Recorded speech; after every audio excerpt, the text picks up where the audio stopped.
নিবন্ধনের ব্যাপারটা আদালতের বিষয়। আদালতে অ্যাপিলিয়েট ডিভিশনে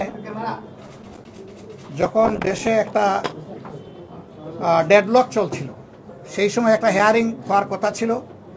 আমাদের যিনি বিজ্ঞ আইনজীবী, সিনিয়র আইনজীবী যে মোহাম্মদ আলী সাহেব, ইনি দুনিয়া থেকে চলে গেছেন, আল্লাহ তাকে জান্নাত নসিব করুন। তিনি সময় চেয়েছিলেন, কিন্তু আদালত তাকে সময় দেয়নি, যার কারণে আদালত এটাকে ডিসমিস করে দিয়েছিল, ডিফল্ট।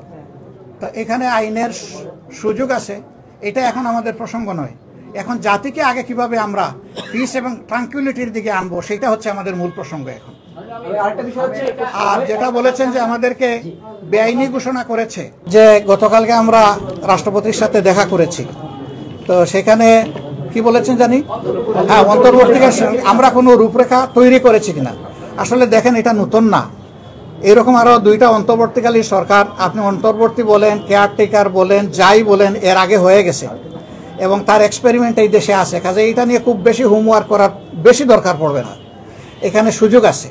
যদিও আইনের দিক থেকে এটাকে নিষিদ্ধ করা হয়েছে, কিন্তু আইন হচ্ছে জনগণের জন্য। এর আগেও জনগণের প্রয়োজনেই আইনের সংশোধন হয়েছে, এখনো প্রয়োজনে হবে, কোনো অসুবিধা নেই। আর সেটা নিয়ে আমরা কাজ করছি, 2-1 দিন সময় লাগবে ইনশাল্লাহ। ডক্টর ইউনূসের ব্যাপারে ছাত্ররা ওনাকে প্রধান উপদেষ্টা হিসেবে ঘোষণা করেছে। ছাত্ররা করতেই পারে, কারণ এই আন্দোলনটা তাদের চেষ্টার ফসল।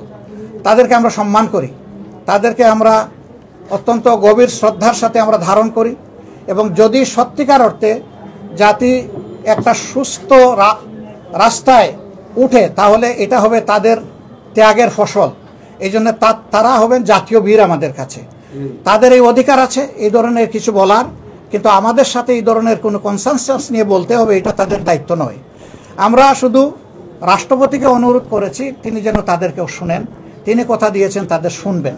এখন তারা কি শোনাবেন এবং রাষ্ট্রপতি কি শুনবেন, এটা একটা বিষয়।